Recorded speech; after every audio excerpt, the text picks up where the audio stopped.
So this is a tool that hopefully, unlike the previous speaker, most of us will never have to use.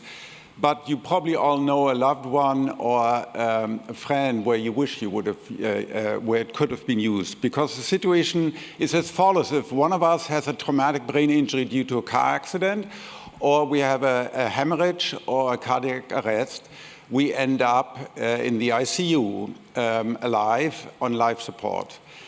The gold standard to assess whether people are conscious is behavior. So you ask them to say something, to do something, to move their eyes, to move their hand, or to respond to a painful pinch. If you can't do that, and many patients in coma cannot do that, you're considered unconscious, behavioral unresponsive, that used to be known as vegetative state, or VS. It's now not called that anymore.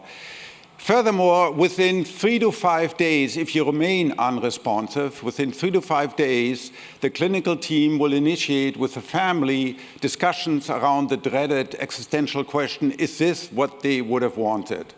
And depending on the etiology and the type of clinic you're in, et cetera, between 70 and 90% of these people, of these patients die because of withdrawal of life support. You pull the ventilator support and you die. So up to 90% in many cases die not because of their injury once they survive the initial insult, but die because of withdrawal. This is tragic because we now know there are many papers published. You've probably seen it made it to above the crease in the Wall Street Journal and New York Times this past summer.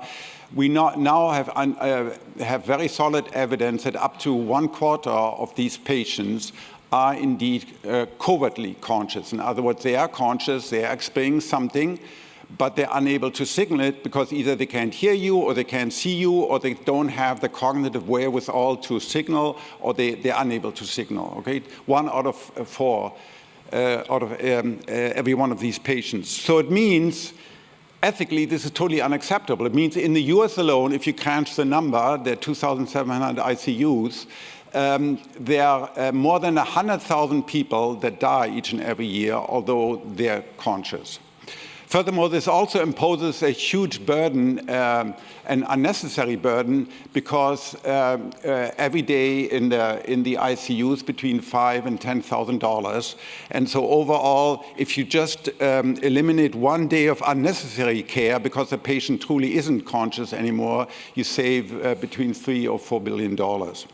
Now, together with my colleagues, I started a company called Intrinsic Power. So this is primarily with Giulio Tononi, Professor Giulio Tononi at Madison, and Professor Marcello Massimini in Milan, together over the last 20 years. So all of us have been involved in looking at the neural basis of consciousness in regular people, in patients, and in animal models over the last, in my case, 35 years. And this resulted in a new tool that we call presence. It's a tool. So here you have a typical application. You have a patient whose eyes often are open, okay, yet unresponsive in a VS, in a typical VS state. And the technique essentially zaps the brain using TMS, magnetic pulses, and you're looking to the reverberation. So think of it, you have a bell, and you hit the bell with a little hammer, and you're listening to the sound the bell makes. That's essentially what we're doing. In this case, we're listening using EEG, and then we compute something closely related to the non-invasive complexity of the underlying brain activity.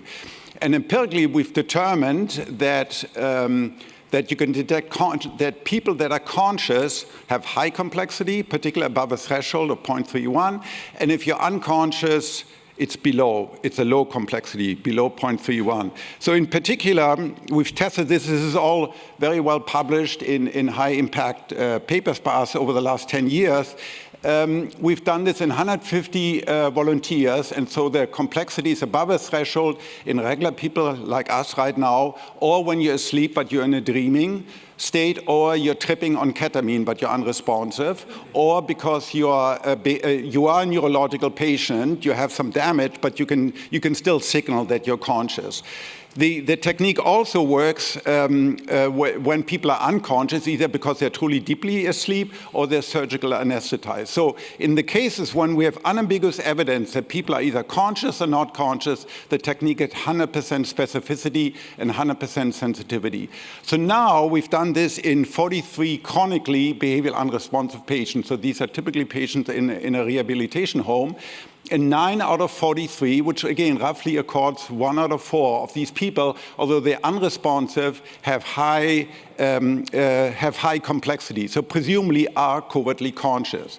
The challenge now is to move this into the ICU, where you have tens of thousands of these patients all over the US, and so to do routine testing of consciousness, just like you do an ultrasound or you do any other test. The idea is you routinely test, are they conscious, or do they have high complexity or low complexity? And furthermore, there's some evidence that we can prognosticate functional recovery, because people, of course, not only care, is my dad there, but is my dad going to do eventually better and be able to talk again, right? And so we can see, depending on the shape of the evoked brain activity, whether there's really very little possibility left that the patient will eventually recover, or whether the patient is not only conscious, but is also quite likely to recover consciousness. If you're interested in helping us on trying to move this technique from a research setting in rehabilitation homes into the clinic, then please come see me afterwards. Thank you very much.